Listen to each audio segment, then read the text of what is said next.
All right, welcome to COP3530. It's Programming Languages and Concepts. Other institutions may call it Data Structures and Algorithms. In essence, it's the same course. In this course, we're going to deal with different data structures that exist. We're going to use the Python programming language. It's one of the easier languages to learn. If you have not taken Python already or dealt with it already, it's got plenty of resources available to you to get caught up. So the basic foundations of programming are the same in all the languages. It's just the syntax is a little bit different. How we go about things may be slightly different in this compared to, say, C. So with that said, we're using Python. Our IDE is going to be Google Colab. And you're going to submit assignments, some assignments, using Google Colab. You'll submit a PDF along with a link to your Jupyter Notebook in Google Colab. We'll talk more about that in Lesson 1. So, what is it that we're going to do here? Data structures and algorithms. Data structures take data types that you're already familiar with, and it's almost like a building blocks, if you will, and we combine them into different structures. So if I looked at building blocks like a brick and I combine the bricks to create a wall, that wall is the structure, and different walls can be used to perform different tasks. That's the logic behind what we're going to do. We're going to use different data structures to perform different tasks. Now, with that said, we're not just dealing with data structures, we're also dealing with algorithms. And algorithms are often compared to recipes. And there may be several recipes for the same dish. They may not all taste the same, but everybody, well, that's my version of that. And that's what I call it. I call it the same as everybody else, but it's distinctly different. And for a variety of reasons. So I can create code to perform a specific task, and you can create drastically different code to complete the same task. One of them may be more efficient when it comes to time. One may be more efficient when it comes to space, memory, processing capacity, whatever it may be. We're going to look at algorithms, how we perform different coding tasks, and compare the efficiency, the big O notation, if you will, when it comes to the algorithms. Okay. So, as we move forward, make sure that you come over and enable notifications. That'll send you an email on a daily basis, let you know what's happened in the course. If your instructor sent you an announcement, it'll let you know.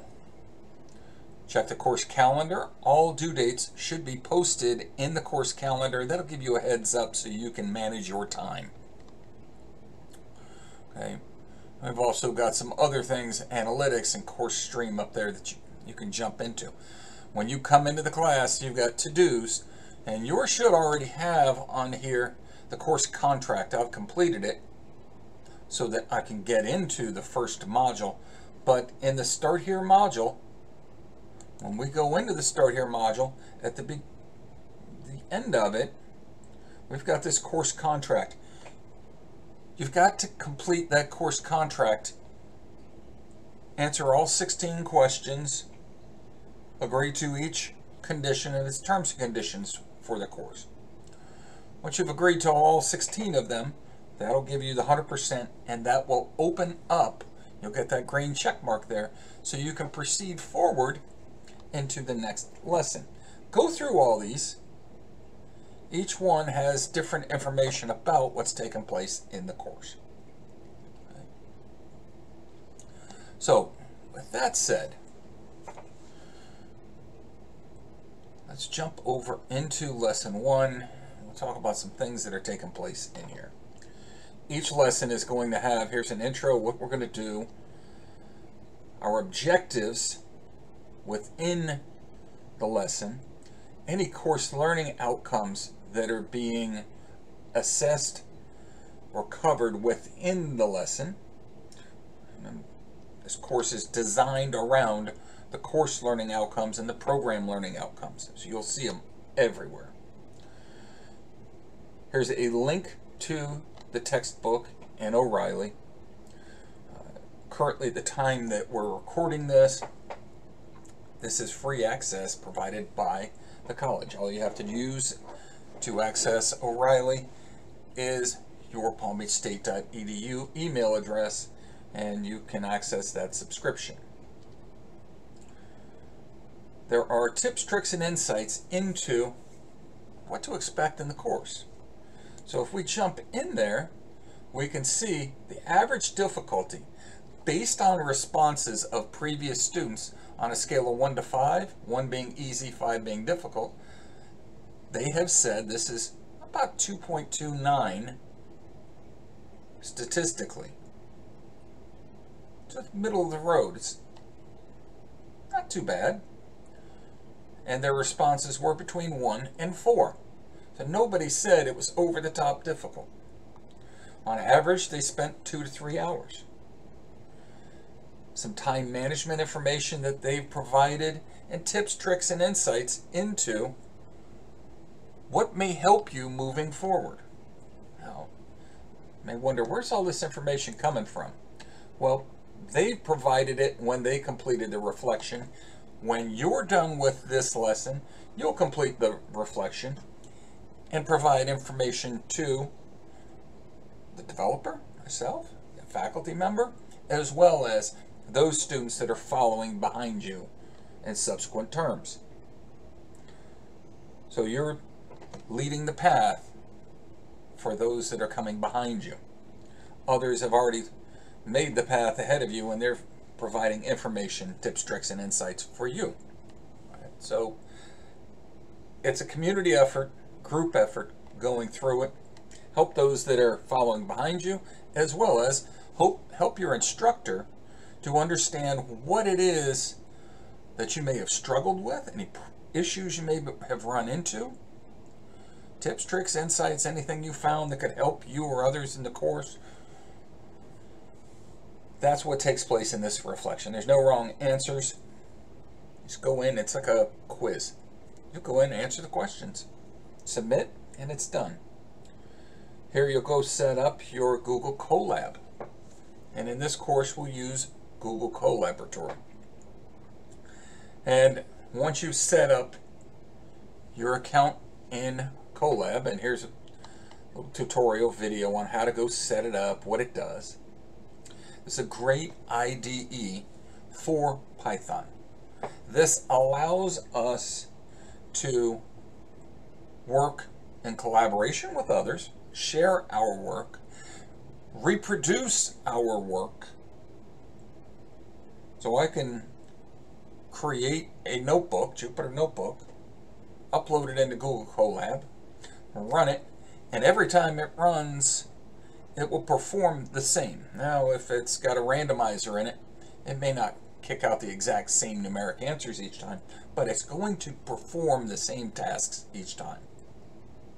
We can reproduce the results to a degree. This also allows the faculty member to be able to evaluate your work. You'll grab a PDF of it. Got instructions on how to go do that. Just in Google Colab, you'll save your notebook as a PDF or print as a PDF. And then you'll upload that PDF along with a shared link to your notebook. So when the faculty member comes through to evaluate your work, they see a snapshot in time of what your work looked like, and they also have a link to access it so they can go run it and get the same results that you got. See, test it out. See, does it do what it's supposed to do? So one's a picture of it, the other is the actual functioning code. Saves a lot of time with downloads and running different IDEs. It's a great resource. Okay. So, with that said, this is a standard lesson. They're all very similar. Okay. So as you go through them, be aware of the dates. Reach out to your instructor, ask questions when you need. Right. The others that are in this course are there to help you as well. So use the discussions not only for the tasks that you see in there where you're directed to complete or respond to a specific prompt, but also use those discussions as a venue to support each other moving through this. You're all in this together as a group going through the course. So everybody's dealing with the same tasks. Help each other out along the way, and in the reflections, help those to follow. Okay? So we'll see you in the coming lessons. Enjoy the course.